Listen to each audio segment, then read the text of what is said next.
President of Mexico, Andrés Manuel López Obrador, responded to the decision of the Supreme Court of Justice with a new decree to protect the Mayan train. The Chinese government rejects G7 criticism of its economic practices and described the bloc as an obstacle to international peace. The 32nd Arab Summit concluded in the Saudi city of Jeddah with the announcement by Saudi Crown Prince Mohammed bin Salman of the approval by the participants of the summit's closing declaration.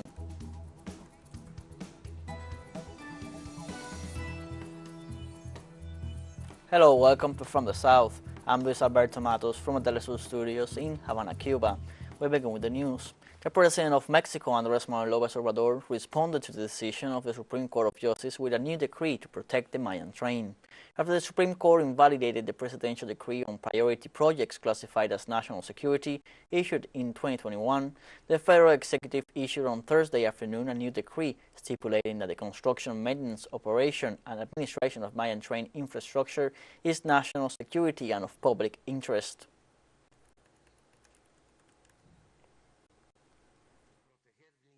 And we have to protect and shield these works of national security and public interest. Imagine the benefits for the people of the Southeast. Cancelled just because of the whim of these corrupt snubs.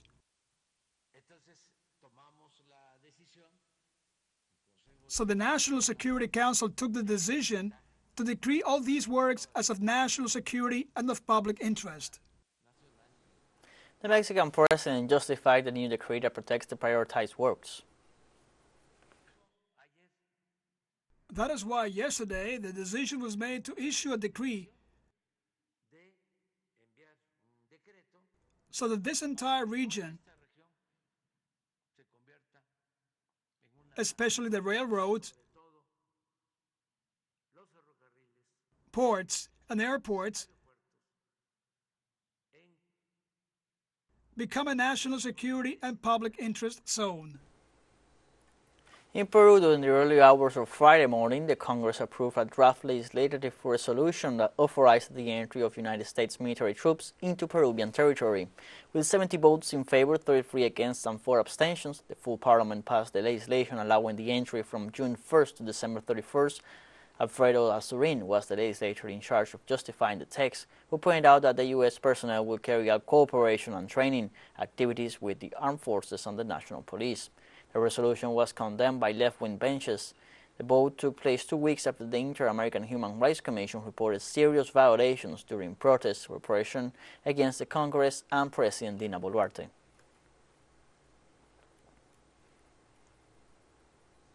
A group of people demonstrated in front of the Archbishop's Palace in La Paz after a priest was arrested on the suspicion of abusing seminary students a decade ago. The demonstration follows a pedophilia scandal linked to new deceased Jesuit Spanish priest Alfonso Pedrajas. The dead priest left a personal diary where he confessed having abused some 85 Bolivian children during the 1970s and 1980s in Catholic boarding schools. This is in addition to the case of Milton Murillo, Catholic parish priest of St. Roque Church in the region of Tarija, who was sent to preventive prison for 3 months, accused of the same crimes. In response to the incident, the Bolivian government declared that it will create a truth commission to investigate the allegations of sexual abuse against children and will promote a law that will eliminate the prescription for this type of crimes.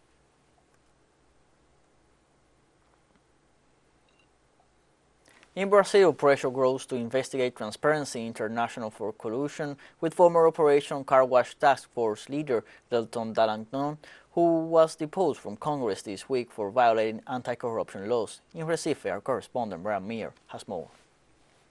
Brazil's Superior Electoral Court unanimously ruled to remove Congressman Delton Dallagnol from office due to violation of a Brazilian law that was ratified in 2010 called the Clean Slate Law. The Clean Slate Law guarantees that anyone who's been convicted of a crime is barred from running for public office for 8 years. In the case of Dallagnol, the court ruled that he broke the law by resigning from the public prosecutor's office specifically to protect himself from 15 internal investigations for corruption. One of the charges is that he illegally collaborated with the FBI for years by sharing sensitive information from the investigation against President Lula. Another crime he was under investigation for was trying to reroute 2.3 billion reais of public funds that had been kicked back from the U.S. Department of Justice as part of Operation Car Wash from fines levied on Brazil's state petroleum company Petrobras, so that Transparency International Brazil could start a new NGO to fight corruption. This move was blocked by the auditing courts at the time, but last year, the Public Prosecutor's Office requested an investigation be made into Transparency International for its role in those negotiations. Now, this is relevant because after Dalignol was removed from Congress, Transparency International was the first international organization to speak out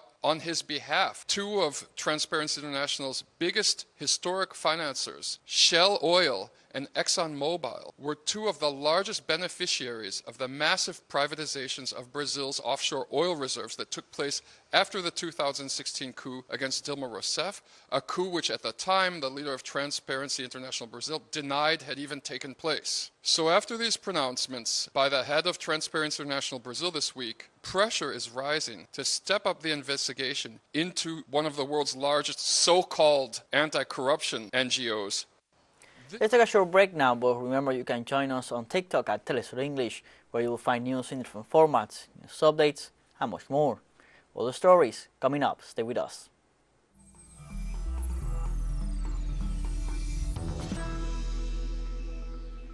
Welcome back from the South. The Chinese government rejected the statements of the G7 against its economic practices and described the bloc as an obstacle to international peace. A statement from the Chinese Foreign Ministry expressed its deep discontent and firm opposition to the defamations issued by G7 leaders in relation to G7's criticism against the expansion in the Indo-Pacific and its claim of sovereignty over Taiwan. The Chinese government asked these leaders to stop interfering in the international affairs of the Asian giant, qualifying all their statements as an attempt to smear and attack the country. Beijing further demanded the G7 stop repressing other countries and abandons the path of confrontation and seek the path of global cooperation.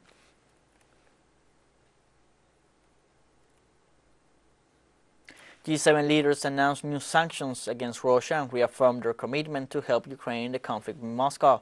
The heads of state announced the sanctions and economic measures during the summit taking place in the Japanese city of Hiroshima and focused on cutting off Moscow's financing channels and its use of products and materials that can be used in the military industry, including restrictions on sectors such as construction, transport, and business. The G7 also reiterated their willingness to continue to reduce their dependence on Russian energy and raw materials.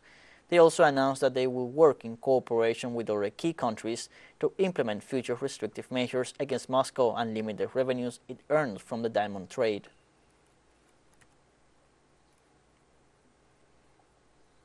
G7 leaders also announced that they will take steps to invest in their own economies and reduce their excessive dependence on China without in any way seeking to undermine Beijing's development.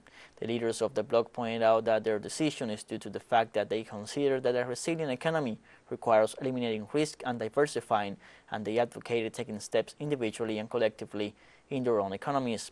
For their part, Chinese authorities accused G7 on Saturday of manipulating sowing discord against China and ignoring the principles of the market economy.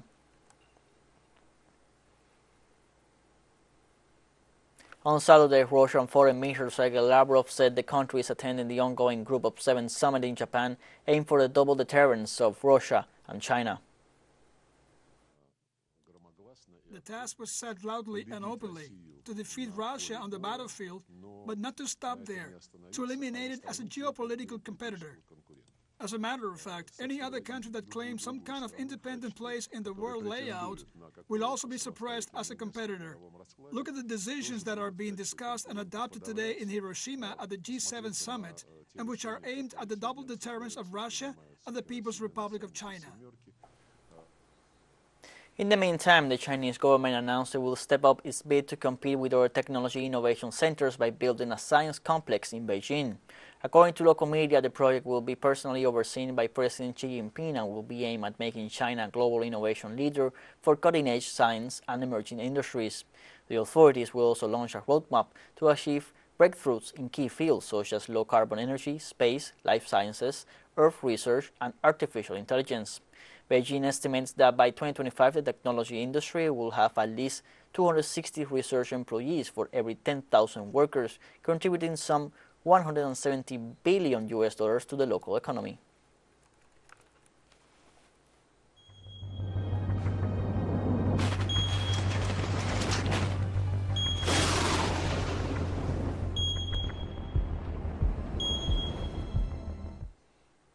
The Italian region of Emilia-Romagna continues to be on red alert following this week's floods, which have left 14 dead. The alert was issued by civil protection officials on Saturday morning in part of Emilia-Romagna, in particular on its Adriatic Sea coast and the provinces of Ravenna, Bologna, and Forlì Cesena.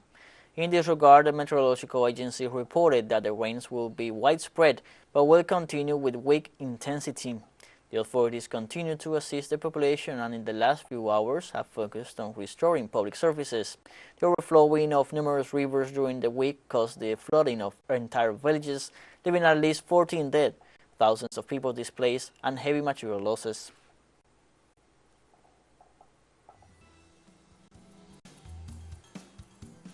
teleSUR English continues to grow. You can now tune in from 33 different African countries through StarSat, dial 461 and enjoy a Latin American alternative broadcast. One final short break and we'll be right back. Don't go away.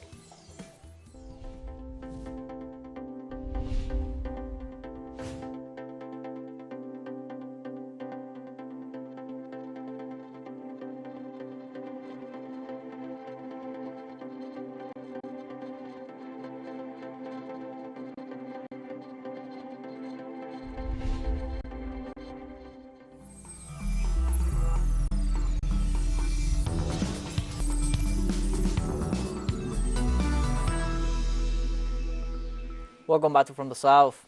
The 32nd Arab Summit concluded on Friday in the Saudi city of Jeddah with the announcement by Saudi Crown Prince Mohammed bin Salman of the approval by the participants of the summit's closing declaration.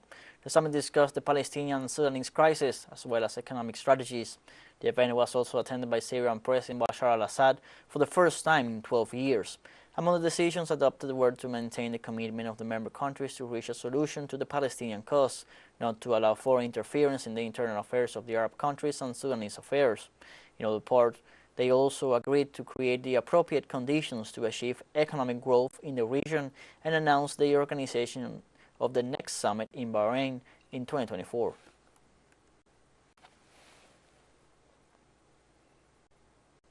During the Arab League summit, Syrian President Bashar al-Assad held an important meeting with Saudi Arabia's Crown Prince Mohammed bin Salman. The two leaders discussed bilateral relations between the two brotherly countries and developments in the Arab arena in light of the positive atmosphere in inter-Arab relations, reflecting a collective approach towards common visions that culminated in the Jeddah summit. Al-Assad congratulated His Highness the Crown Prince on the success of the Jeddah summit, considering that it will contribute to greater Arab cohesion. President al-Assad and Prince Mohammed bin Salman praised the return of regular relations between Syria and Saudi Arabia, which will contribute to stability in the region and serve joint Arab action.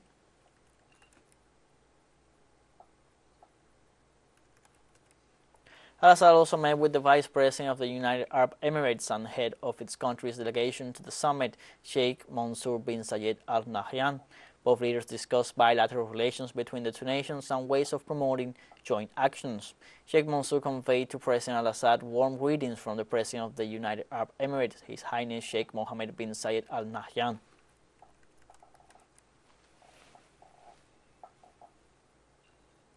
In other news, more than 140 Palestinians have been reported killed by Israeli forces in the occupied West Bank and Gaza during the first half of 2023.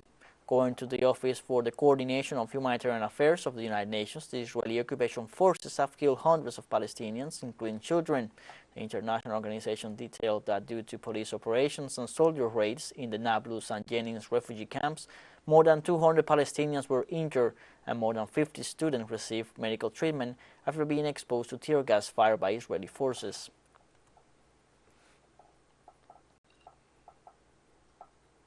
On Thursday, about a fifth of all prisoners in Zimbabwe were released under a presidential amnesty a few months ahead of crucial general elections. A total of 4,270 inmates, mostly men, were let out, according to the African country's correctional service, which described the reprieve as a noble gesture by the president. The move brings down overcrowding in the country's more than 50 detention centers, which have capacity for about 17,000 people, but held more than 22,000 before the amnesty. Yet Zimbabwe Prisons and Correctional Service told AFP it was not about decongestion. The amnesty was granted to various categories of prisoners, including those who have served at least 3/4 of their sentence, or 1/10 if over the age of 60. Violent criminals, as well as those serving time for robbery, treason, and public order and security offenses, were excluded. Those released will be able to vote in presidential and legislative elections that are to be held in August, although no date has been announced yet.